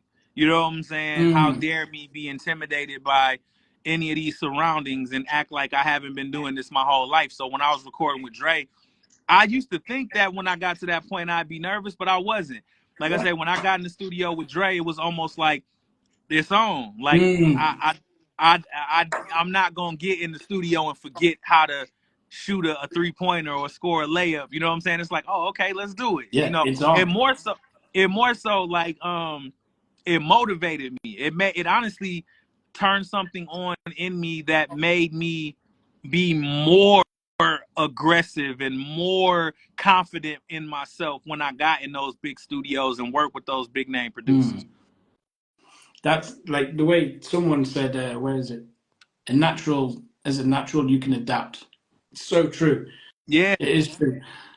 But yeah, I just thought, with you saying that you recorded in the same space, I just thought, wow, like, would it have been any different? But hey, professional man. Hey, thank you for that. And I want to shout out everybody who mixed and mastered on the project. My man Jay McDowell, my dog iRock says, my dog Smith, my man DJ Silk and his partner, they all contributed as far as mixing. And then my dog Mike Bozzi, who he masters all of the projects at Aftermath. He mastered Compton. I believe he mastered Good Kid Mad City for Kendrick. Wow. I believe like he got his like Grammy Award winner, and I love him like a brother. Mm. Like you know what I'm saying? That's who I trust with mastering my project. So shout out to Mike Bozzi who mastered 3, and shout out to everybody who mixed on there because I recorded in my space, but they take it to that next level, man. Mm. That's big, man. Like I said before, for me, and it might be the fresh ears, but for me, this is the best sounding John Freeman album, if you like. Thank you. Um, it's it's definitely up there for album of the year. I know that we're on February. Yes, February now. I know we're only in the second month, but this is up there for album of the year. The consistency from start to finish. Normally, when you get an album of 21 songs, 21 tracks, Normally you get a couple of songs where you're like, okay, skip Right. a couple. With this one, I literally sat and listened to this all the way through at least 3 or 4 times, and Wow. I listened to Connor for the Win about 300 or 400 times. Wow. But yeah, I literally from start to finish, from the second I bought it, from start to finish 3 or 4 times, and just had it on, and it was nice just to sort of appreciate what was going on, but switch off to everything else that was around me and just concentrate on what was being said, what the music was sounding like, visioning what was going on with the tracks and with the concepts and things like that. Yeah, but it's non-alcoholic, but that's to the 3 album, Thank man. What? you. And wait, yeah, I'll toast with you. Hold up. I got some. This is vitamin C. I'm drinking. We got these things called emergencies here. Do Right? y'all got emergency Not out that there? I Okay. know of. Emergency is like these things that look like Alka-Seltzers, and you put it in. Look, I don't know if you can see it, but it's like orange. So this is my dose of vitamin There C we for the day. go. Here's the love. There we go. There we go, man. Just before we wrap up, then, because I feel like I've gone over time, and I Man, apologize for that. we having a good time. It's all good. Don't even worry about it. I just want to name some names that you rhymed alongside, right? I was Mm-hmm. writing down a list before. Freddie Gibbs, Ooh, Chris wait. Webby. When you name the names, can I give you the first thing that pops into my head? Okay, That'd yeah, cool. Yeah, we'll do be kind of that. cool, right? Okay. Freddie Gibbs. Authentic, Mm. Chris Webby.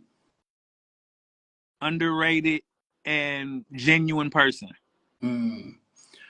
Royce the 5'9". Legend, brother. Mm. Snoop Dogg. Legend. Danny Brown. Um, individual. Right.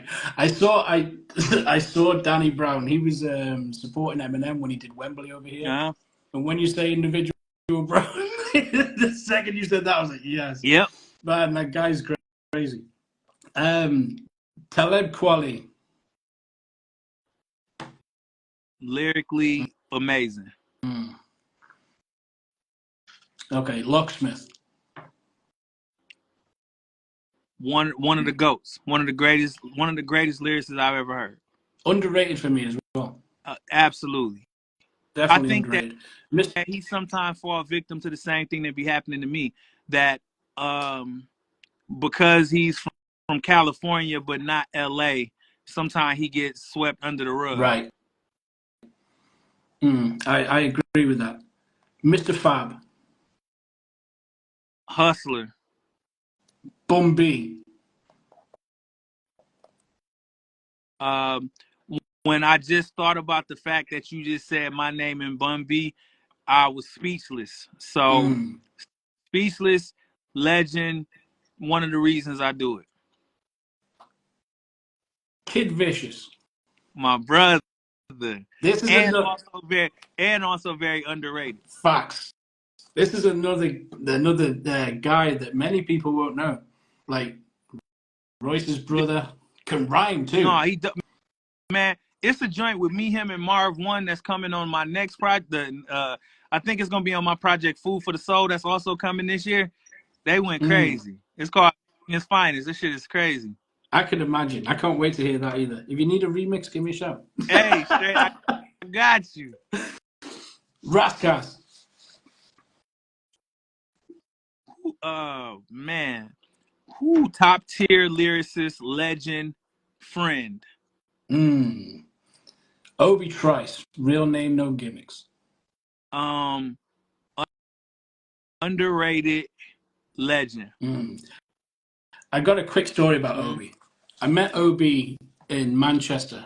This was 2003, so he's just released the Cheers album on Mm-hmm. Shady.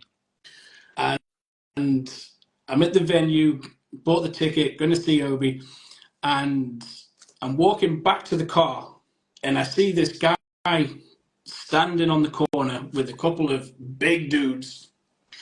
And I remember saying to my partner at the time, I'm like, that's Obi Trice. And she's like, nah, that's not. I'm like, yo, that's Obi. Nah, he won't be standing on the corner. And as I looked, I was like, yeah, it's Obi. So I was like, I've got Obi's album in the car. I'm sure of it. So I ran back and I was like, shit, I'm not going to. Fuck, I must have taken it out of the car. Yeah. But I had one of my demo CDs. So I took the demo CD and I put it in my coat. Yeah. So then I'm running up and I'm like, I'm going to give it to Obi. And I'm walking up to Obi now and I reach into the coat like this. And Oh, then, right? So I'm reaching in. And then the next thing, these big two dudes stand in front of me and I'm like, yo. oh, snap. My life passed in front of my eyes right there and then. And I was like, no, it's just a CD. It's just a CD, I swear. Man, Obi took the CD from me. It was the worst music you could possibly imagine. But the fact that Obi took that CD off me meant the world to me, man. And he signed the ticket for me and my partner. Obi Trice, Shady for Life. And just that moment, man, the fact that he took the CD from me and took the time to speak to me for 2 or 3 minutes, man, meant the world to me back then. So That's yeah, a Obi's real. hilarious story, bro. It almost got crazy for you. I was nearly dead, all over a demo tape. Oh, snap. The last two names then, Keith Murray. You said Keith Yeah. Murray? Man, legend. The thing when you said Keith Murray, the song "Most Beautifulest Thing in This World" started playing in my head because me and my sister used to bump that religiously when it came out. So legend, legend. And the last name, and I know Stu's gonna love this name because it's one of his favorite rappers, Corrupt. Uh, West Coast legend. Mm. The fact that you've rhymed alongside them names and not been out of place once, not been out rapped once, not been out of place or anything, that speaks volumes of your Thank talent. you. It speaks volumes of of you know the way that you've mastered your craft, if you like. And I know that's a cliche thing to say, but it really does speak volumes of you as an artist, man. And Thank you. just looking at their names there, that's like a Hall of Fame list, and you're right alongside it like it's nothing. Thank you, man. That's so crazy when you was naming those names. Like I say, it's kind of overwhelming at times, man. Mm. Because I'm a dude that when I started off making beats, I remember people saying I couldn't rap at all. I remember getting to certain points in my career of saying to myself, I'm not rapping good enough. I need to figure out how to become better. You Mm. know what I'm saying? And so that I'm very humbled by that, and I'm just humbled, man, that by you saying that I always held my own with those legendary names, man. That just really means a lot. Because like I say, I've been here for my whole story. So I can remember when there was times where, people said I sucked or I sound like somebody else or whatever it was where, what I'm saying, people didn't like whatever I was doing. And now to get to this point in my career was like, damn, I did all right. You know what I'm saying? I You did did all more than all right, man. right. You did more than all right. Thank Man, you. I'm just going to finish then, because we haven't really touched on wrestling. I don't care if no one likes Yeah, wrestling. I'm about to speak wrestling with let's John do it. Connor. I want to start a wrestling podcast, man. So let's Bro, do I've it. been talking about this idea for We years. That would be might so need to hook sick. up on that, man. That would be sick. That would be so good. Okay, then, a little bit of quick fire then, just to end this up. Rock or Austin? Well, here's the thing. There would be no Rock if it wasn't for Stone Cold Steve Austin. Facts. Stone Cold Steve Austin created the atmosphere for The Rock to be able to exist. Mm, That's period. If facts. anybody who been watching, like I've been watching wrestling since before I could even remember. Like seriously, my mom always say my dad would like sit me on his lap as a kid, and that was our time as a baby. Like he'd be watching. So, dog, literally, the psychology of pro wrestling has been ingrained in my head since I was a child. And the thing is, far as impact, they both like Rock and Austin is 1A and 1B, right?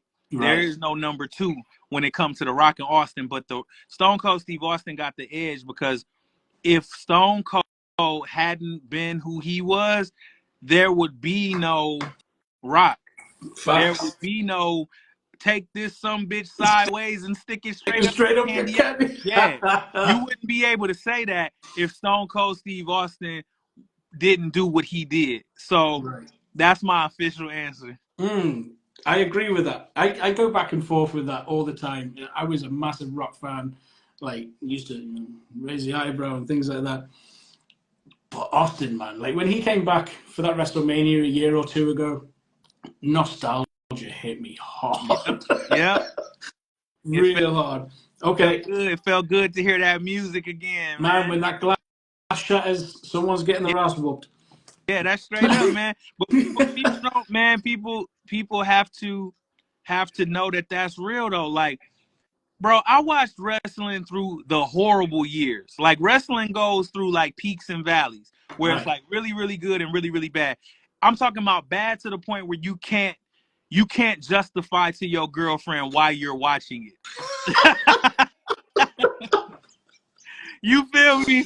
Like your girl is like, why you watching this shit? And you can't justify it because it's that bad. Like, you know what I'm saying? And I stuck with it through those years. Like, and so I can remember like 95 was real bad. So by the time we get to 96, it needed a jolt. It needed an adrenaline shot in the arm. Mm-hmm. And love to Bret Hart and Shawn Michaels, right? But it was like at that particular point in time, 95, 96, it was like that presentation of WWE was getting stale, right? So I can remember, and I was watching it with my dad.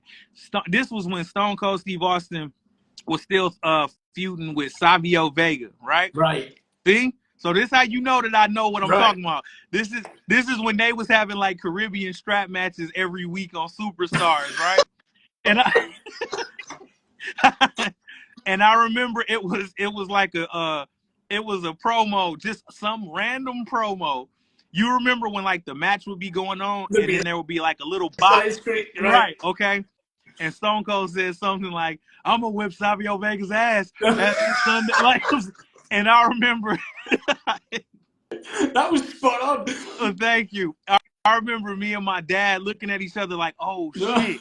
And my dad called it. He said, "Yo, that dude is gonna be big. That dude is gonna be the dude that changes wrestling." And this is before Austin 316 happened. Wow. So it was like him saying ass and being like aggressive like that created the atmosphere for everybody else to start being their genuine selves. So one time for Stone Cold Steve Hell yeah. Austin, man. Oh, Oh, hell yeah. oh hell yeah. Straight up. NWO or D Generation X? Once again, Mm. if there was no NWO created the atmosphere for there to be a Facts. DX. So if it has to be that, like I said, once again, it's 1A and 1B Mm. because they both influenced and impacted the game to such a degree where you can't say one was necessarily better than the other, but you can say that the NWO created the atmosphere for there to be a Right. DX. So that's my answer to I that. think they messed up with NWO a little They bit did. towards the end. Like, if you just kept it Hogan, Nash, Scott Hall, even with yeah, because X Pac went back to WWE or WWF if you like. If they kept it to like 3 to 6 people in NWO, Yep. that could have been special. I 100% agree. The fact that it became everybody on the roster apart from Sting at one point, Yep. just absolute, it killed the idea of the NWO. I agree. I remember thinking when I was a kid, it should have stayed all ex WWE/WWF dudes. Mm, I feel like because that created the WWF versus WCW scenario that we all wanted. right, Like, you know what I'm saying? And the reason why it worked when Hulk Hogan was the third guy is because it didn't get no more WWF than Hulk Hogan. right. So it was like you could have within WCW created the WWF versus WCW that we all wanted. Like all Hmm. that time when what would happen if WWF and WCW, you could have had that. So, Right. but then also I think, like you said, when it started to become a million dudes being a part of the NWO, and especially when it started being NWO black and white, NWO red and black, Red, yeah. Latino Wolfpack. order, Yeah. it just got crazy and it got convoluted and it got watered down. Mm, facts. Favorite entrance theme? Shouts to Jim Johnston, who Mm, though should be in the Hall of Fame. Has to should be in be the in Hall the of Fame. Hall of Fame, He's got to bro. be in the Hall of Fame. Absolutely, it's a crime that he not in the Hall of Fame right now. Facts. It's crazy that Donald Trump is in the WWE Hall of Fame and Jim Johnston is not. It's crazy. It's crazy that Pete Rose is in the WWE Hall of Fame and Jim Johnston. I'm not shitting on Donald Trump or whoever I did Pete Rose. Pete Rose. What I'm saying is Jim Johnston contributed more for WWE. Like, you know what I'm saying? He should have his own Yeah. wing in the WWE Hall of Fame. But fame he should. Yeah. Because bro, those entrance themes help create the character. Mm. I think if DX had any other music than the music they had, I don't know that they as cool as they are. If Vince McMahon didn't have the No Chance music, bro, I don't know that that character, Mr. McMahon, gets over to the extent. If Stone Cold Steve Austin, The Rock, if these people didn't have the theme songs that they did, and here's the point. Here's the how I know that that's true. There's one episode of Monday Night Raw where I don't know if they fucked up or whatever. The Rock comes out to like this completely other terrible version of this exists, bro. After we get off, you should type the Rock theme song Monday Night Raw. I don't know. It Right. was like an alternate version of his theme song. It was horrible. It was crazy. He was doing all of the same like motions and gestures that The Rock does, but it's to this other Oh. theme song. And Oh. yeah, it's ridiculous. And I feel like that happened another time with somebody else where they came out to like the wrong theme song, but they were still doing their same mannerisms and it Mm. just wasn't the same. Bro, it Do you know what matters. it reminds me of? It reminds me of when they used to do them, like they made the hip hop album, Yeah. and Run DMC did the DX theme, Yep. which was dope. Love that. It's on my workout playlist. Oh, mate, it's still for me. Well, yeah, that's an honorable mention for my favorite entrance theme of all time. But they did these stupid little compilation albums, Yep. and then you'd have the wrestlers coming out to promote that particular route, and it just didn't match, man. It I'll just tell didn't you the match one that at I all. dislike the Go most. on. I wasn't mad at the song itself, but you remember when Booker T was coming out to that, "Can you dig it?" You remember that song? Sucker! You Yeah. remember? It was like on one of those compilation albums, and I used to be so mad. Like, just let him come out to his regular song, man. But I don't want to get distracted. Your initial question was, "What's my favorite theme song?" Right? Mm. So I got a list of them. So here we go. Okay. Hulk Hogan's "Real American" is one of my favorite theme songs ever because I feel like yes, uh, uh, because um it fit the character so well Right. and like it just embodied what a theme song should be. As soon as you hear that music and he come out with the yellow and red, it's like you get caught up in the emotion of Mm. everything. So, "Real American," "No Chance," Vince McMahon, DX, Yeah. Shawn Michaels' theme, the Sherry version, Ooh. You Ooh, feel the me? curveball. Come The on. curveball. The Sherry version and his version. Um, Waylon Mercy, the Fabulous Rougeau brothers. Mm. That fucking theme is hilarious because when I'm talking about songs that are my favorite themes, right? I'm thinking musically what was appealing to my ears, but also made me feel something for the characters. Right. Bro, from Montreal to Memphis, Parlez-vous français? Go tell all the girls the Rougeau's on the way. Don't call us pretty boys. Don't call us muscle heads. We hate the long haired look. We like the preppy look instead. We all American boys, bro. Listen, that shit was hilarious because they was from Quebec, Canada, but their gimmick was that they had moved to Memphis. So the fact that the first line of that song is from Montreal to Memphis, probably vous français, dog, that is hilarious. So it's like the Fabulous Rougeaus is one of my favorite tag teams of all time because of the sheer ridiculousness and commitment to the character. Because the Rougeaus was like, they dad was like really like a legend. Right. And you know what I'm saying? And like the fact that they embraced being these like corny chicken shit heel characters, which by the way is my favorite part of pro wrestling, is when you got a chicken shit heel like the Mountie Honky Talk Man, like dudes that portray to be really like weak and scary. Love them. So Fabulous Rougeau brothers, the Hart Foundation's theme song, Bret Hart's theme, let me see, Bianca Belair's Mm. current theme. I got a bunch of them. Hold on, I don't want to leave nothing out. I've just read something and I didn't know this What's either. John up? Connor, Scorpio Sky, and Ethan Page, Men of the Year Yeah, theme. You did that theme? I did do that. Yep. Me and my man Mike over at AEW, who does all of the themes for AEW, man. It was amazing working with him. Like, yeah, Mm. so to be a part of pro wrestling in that way was really cool. Yep. Ethan Sky and Scorpio Page. Yep, yep. Scorpio. Ethan Page, massively underrated. Yeah, absolutely. Yeah, Ethan Page, Scorpio Sky, Man of the Year. Y'all go look that up.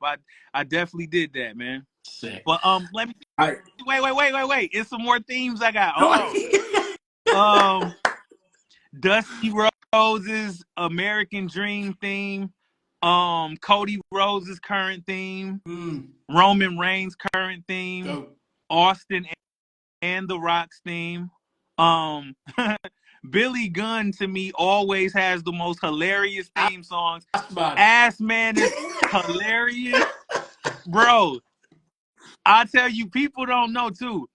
The one Billy Gunn theme, hilarious, bro. I can't Like, remember that one. oh, I'll bro, have to go back and listen to that. I wish I had it on me right now. Go listen to it. The lyrics to the one Billy Gunn is fucking hilarious. Um, Sexual Chocolate, Mark Henry. Um, Let me see. Oh, the Four Horsemen theme from 96, 97. The one that's like led by like not the one that WWE plays now. Mm. The one that used to really be their theme song in like 96, 97 when the Horsemen were Ric Flair, Arn Anderson, Woman, Chris Benoit, Steve Mongo McMichael, Mongo, and man. Deborah McMichael. Mm. That version of the Four Horsemen, that theme. Ravishing Rick Rude's WCW theme. Oh, John Cena Basic Thugonomics. Classic. Classic. Classic. Needs to bring that Yep. back, even if it's just for one more run. Even I'm going if to it's for throw. one more run. I've got a couple of curveballs for you. All right, come on. D'Lo Brown.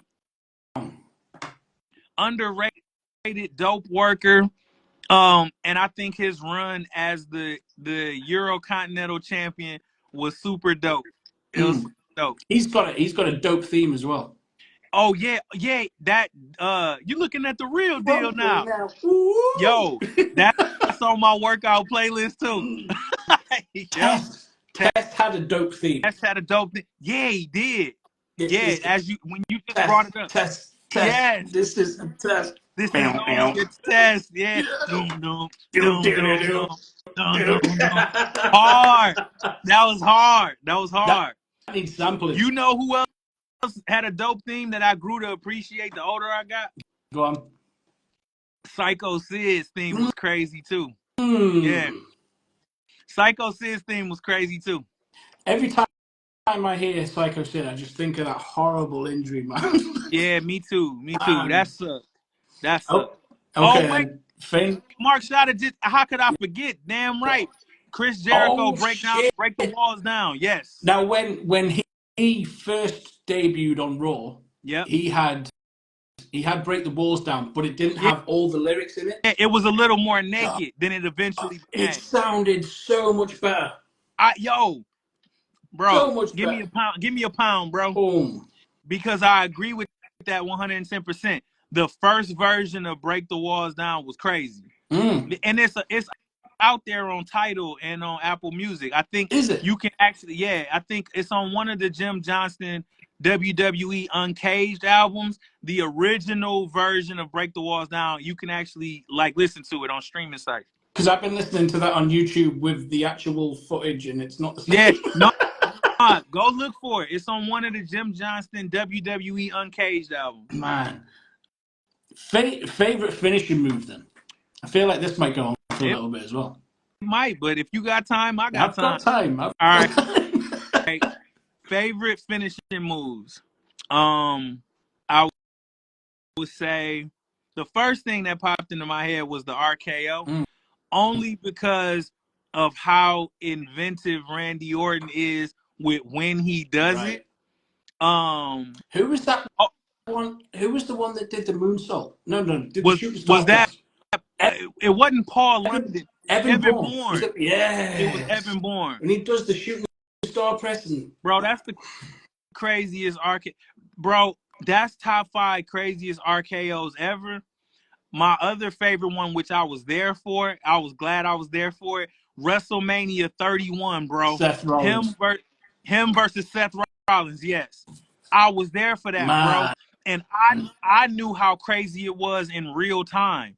When it happened, I stood up out of my seat and was like, "Yo, that might be the craziest shit I ever seen in person." So, RKO, Jake the Snake Roberts' DDT, DT, right?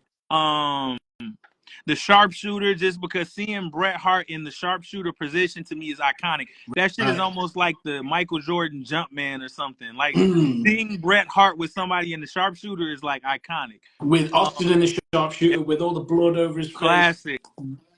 Stone Cold Stunner. Um, Sweet Chin Music. Again, Um, overused now though. But when that was used, and it was perfect for Shawn Michaels as well because he Absolutely. wasn't.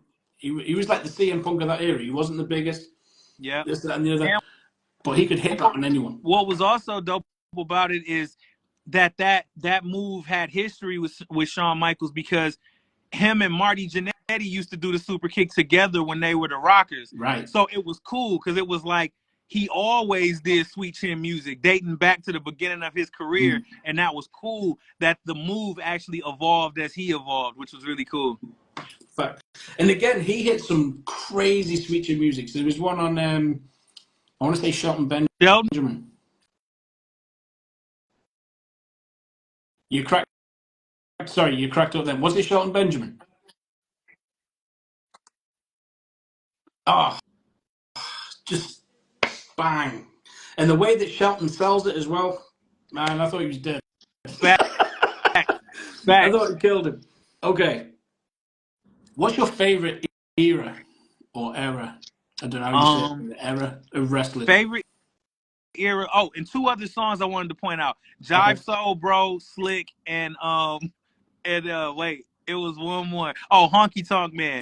2 of my favorite things too. So When Honky Tonk Man came out in the was it the 2001 Royal Rumble? I think it was the yep, 2001 one. 2001. When he came back, I was just like, oh my god! And he came out doing all the moves with his guitar and Yes, everything. classic. So let me see. Favorite era. Um, wow, that golden era from like post WrestleMania 3 to like 1992 was Mm. some of the greatest moments in wrestling, man. Yes. Off the top of my head, you got Hogan slamming Andre, Shawn Michaels throwing Marty Jannetty through the barbershop window, the Fact. Macho King, Randy Savage. You got The the Warrior. career match with him, huh? You got the Ultimate Warrior. Ultimate Warrior, bro. Earthquake sitting on Damien. You got heel Jake the Snake Roberts slapping Miss Elizabeth. You got Ric Flair winning the Royal Rumble. It's too many Woo! moments from it's Macho Man winning the championship tournament at WrestleMania 4. You got the Mega Powers exploding at WrestleMania 5. You got it's too many moments in that era.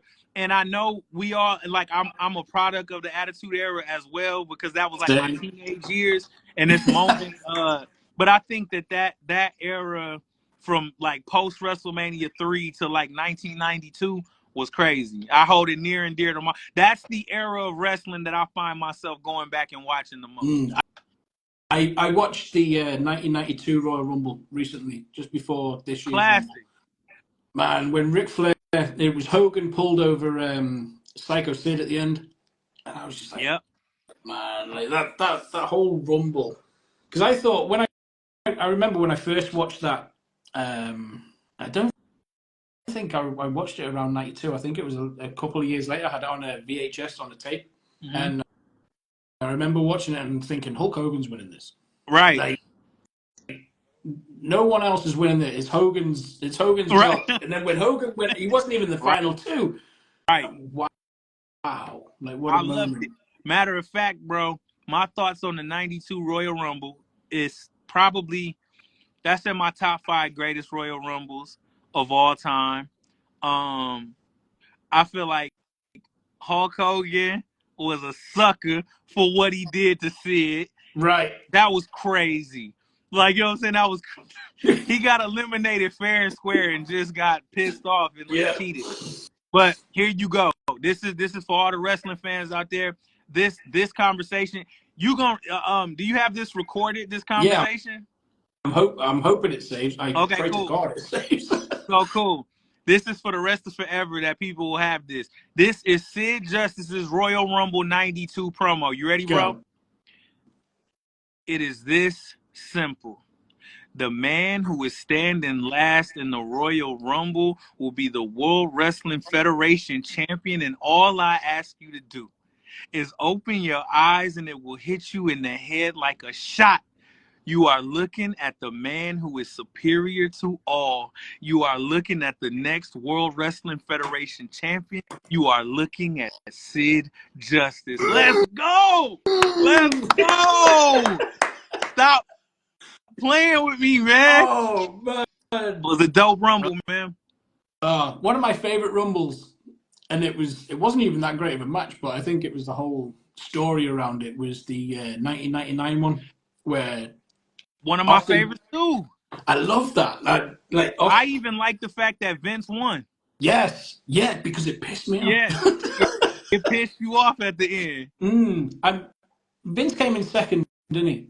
Yeah, he was number 2. Yeah. Yeah. So Austin came in first, Vince came in second, and then it was the whole going to the backstage, getting beat up in the bathroom, coming back in the ambulance. China being the first woman in the Rumble that year as well. Oh, and Man, another spot that I loved about the '99 Royal Rumble. Do you remember when Kane cleared out the ring and then the dudes in the white coats came yeah, out there? he just eliminates himself. That was classic, bro. And then you had Jerry the King Lawler when he eliminated in his high pitch. He just eliminated Right. himself. Yes, bro. Oh Classic. man. Classic. I love the 1999 Royal Rumble. And another one of my favorites is the 2002 Royal Rumble. I felt like it was another one where I really didn't know who was going to Right. win. You had American Badass Undertaker who could have won, Kurt Angle who could have won, returning Triple H who could have won. You had Stone Cold Steve Austin who could have won. It was like a lot of different options of people that could have possibly won that year. Right. And when he came back, he was jacked. When Triple H came back after that horrible injury, Absolutely. man. What's your favorite WrestleMania? Um, mm, mm. From top to bottom, Yeah. um, I love. Damn, that's tough, bro. Mm. Um, wow. See, if I'm thinking of it now, um, I'm possibly saying 15. 15 was dope. Yeah, 15 was dope. That's Austin Rock That one, yeah, right? that was Austin Rock one. That's when Triple H turned on X Pac Yep. when the X broke up. So you had all that going on. Um, Oh, how could I not, man? WrestleMania 17 is the first one that comes to mind. Like you know mm, what I'm saying? Rock Austin Austin Rock 2. 2. Right. Yeah, that's the first See, one because you had William Regal versus Chris Jericho for the Intercontinental Championship, mm, which was dope. You had Test versus Eddie Guerrero, which that match for the European Championship, which Eddie was dope. Guerrero, I forgot about him, man. Yep. You had the TLC 2, which is crazy. Mm, Vince versus Shane. Um, you had Triple H versus Undertaker. Um, Big Show versus Raven versus Kane. that Um, hardcore match was nuts. yep, yep. So Yeah, I changed 17 comes to mind. my answer. Yeah, no, 17 was crazy. Um, I think 17. Um, night one of this past year's WrestleMania 39 was out of control. Bro, the first night of this mania, and then I was thinking, holy shit, we still got night two, and Yeah, it that's for what me I it felt. just didn't live up to night one. But Crazy, that night one was crazy. crazy. I still have a deep affection for WrestleMania.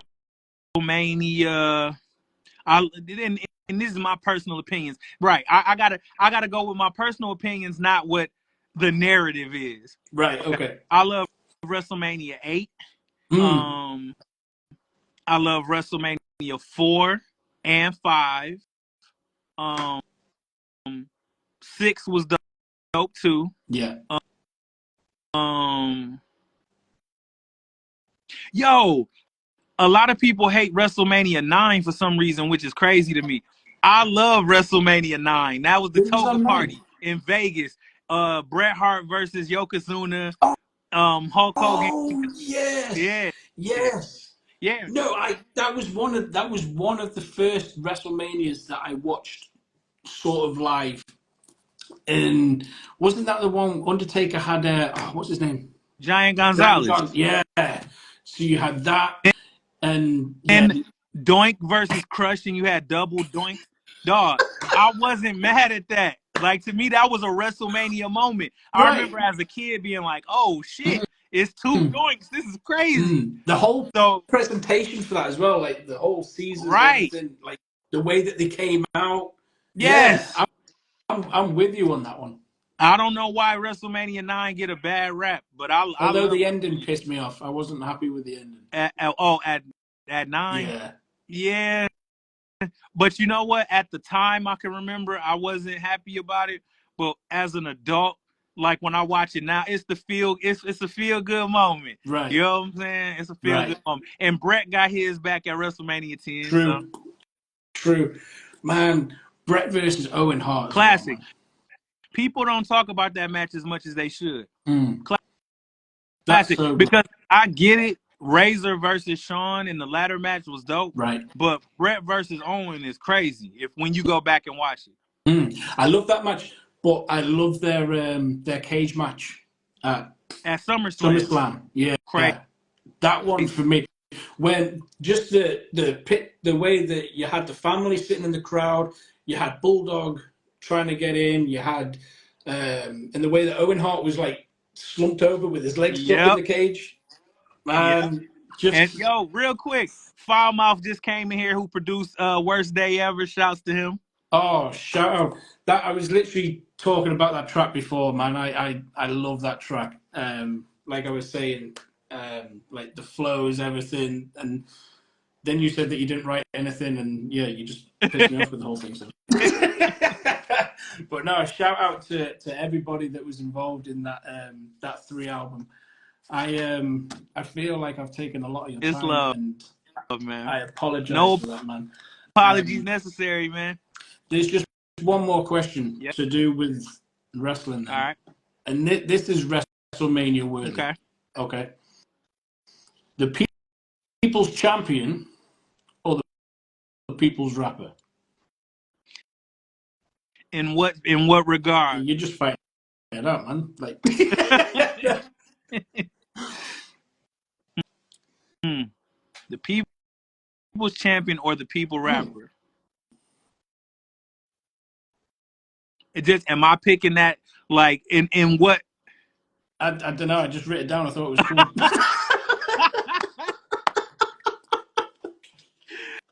Well, in that case, I'll say both. I'll say both. I'll say both. Man, bro, I want to thank you for your time. I want like I've had a blast. I don't Same know what I here, was man. nervous about. I want to thank Lindsay for arranging Shouts this to and Lindsay Pepper Potts. I love you, girl. Pepper P. What up?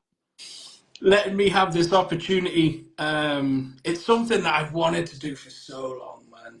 Oh Like man, I've wanted to talk to you for so long since I first heard that song. I needed like I've been a fan, thank and you. I might sound like a fanboy. I might sound like a mark. I don't No. care. It's my birthday tomorrow, Oh, happy so birthday, my doing. friend. Thank you, man. So doing this today, to set the weekend off perfectly. Um, are you coming over to the UK anytime Man, soon? I'm doing my best to try to get over there. Like, really, honestly, this whole operation is just me and Lindsay independently doing everything. So, as far as booking shows, man, like if anybody watching this got the plug on how to get us overseas, man, like we definitely booking shows and booking tours all summer. You know what I'm saying, and all of that. So, man, I would love to because, man, I want to see the world, man. I've only been to Canada. That's the only other country that I've ever been to. Right. So it's like I would love to come to the UK and kick it with y'all, man. It's Mm. like I really would. So we own it. We gonna start investigating, seeing if we can get in contact with promoters over there, man, and making it happen. That would be fire. If you need a support act, Hate Being Sober is available and ready. Hey, listen, I'm not joking. If a promoter gets me over there, you got my word. Man, that would be huge. Thank you, bro. Thank Absolutely. you, man. Um, yeah, go and stream. Well, go and buy. Sorry, I shouldn't say stream. Go and buy the new album 3, which is exclusively available on Yep. Even.Biz. That's right, isn't it? Even.Biz. Absolutely. Take my word for it. It is an incredible album from start to finish. Even the skit that made me rethink this whole interview. Honestly, you are appreciated, bro. Your lyricism, your enthusiasm, your catalog, what's to come. I'm looking forward to everything that you do. Um, please keep on putting out great music. Thank you. Please give us another best in the world. Thank I don't care whose beats you jump on. I don't you. care. I got Just you. please go and give me another one of those. And yeah, I'd love the opportunity to work with you in the future if that's possible. Let's make it happen, man. Man, that would be an absolute dream come true. Just to you'd have to throw me some of your raps that you used to write and Bro, give to people. I got so many notebooks from when I used to write raps, man. Just sitting up collecting dust over here, Mm. man. But seriously, bro, that would be an absolute dream of mine to be on a song with you at some point. And like I say, I just appreciate your time. I appreciate you being open, honest. You are truly the Thank people's rapper. I you. will give you one of Hey, them. you can't see it. Well, here you go. There you go. You can't see it. But yeah, honestly, it's love from the UK. Like Stu said, we respect true hip hop over here. We love hip hop over here, and everything that you Thank do you. is appreciated. And I just can't thank you enough, man. Thank you so much Thank you. Thank. giving me this time. I'll give it right back to you, man. Thank you for giving my music a listen. Thank you for connecting on that level with me. Whether like and not letting whether I'm on a major label or independent dictate whether you gave my music a chance or not. You know what I'm saying? And I really appreciate that, man. I thank you so much because music is something I've been passionate about since I was a kid. I could never imagine when I was in Flint, just a little kid in Flint, Michigan on my mother's porch, imagine that my music would reach across seas into the UK and that it would be people outside of my neighborhood that liked what I do. So, man, I am humbled and overwhelmed, you know, that the music has reached that far. And thank you so much, man, for giving me love. And I appreciate it, man, to the moon and back, man. Thank you, bro. I'm your biggest fan. I'm not even Thank joking. you, Like I man. said, I'm Thank marking you. out. I don't care. I'll fight anyone. Oh, it's love, man. No, it's love. It's But man, love, man. thank you so much, man. And can I have a follow Absolutely. back, please? Yeah, you sit can you send me a message in my inbox so I can go right to your page and hit follow? Yes, of course. Thank you very much, man. Thank you. And Absolutely. again, I wish you all the best with what's to come. Keep killing them mics, man. Thank Keep you, killing man. them We're gonna mics. have to do this again. I think I'm gonna drop a project every 2 months this year. So we're gonna do this again in a couple months. Hey, I'm having that Let's exclusive. get We will have the let's get it, exclusive man. first interview. Let's get it. Yes, sir. I believe that you've got a chat coming up on Even.Biz. Yeah, absolutely. Yep, I'm yep. going to come straight into that, and I want to listen to that as well. So I will be in there listening. So yeah, I will let you go off and get ready for that. Yeah, absolutely. Even.Biz. Everybody watching this right now, please go cop the new album 3. Thank you if you already have. I appreciate you. Even.Biz. Go get the merch. Go watch the docu-series. Did you watch the docu-series on there? I have Yeah, not you yet. Sorry. gotta go watch it, man. So grab some merch, watch the docu-series, all that good stuff, and thank you so much again, my friend. Thank you, Nasisi. Thank you for your time, bro. And thank you for everything, man. All love, man. I'm Thank gonna you for. follow you as soon as I get off of here. Thank you to everyone that's been in here as well. That's the comments have been going crazy. I'm sorry that I've not been able to keep up with everything, but like I said before, gems were being dropped. I needed to listen, change my All life, man. In the love, 2 hours that we all spoke. love, man. It was a 2 hours well spent then, man. Thank you. I just hope to God that this saves. If not, we'll have to do it all over again. Absolutely, it'll be my pleasure, Thank you, man. man. Thank you, and you take care of yourself. Love you too, Thank man. Thank Peace. you.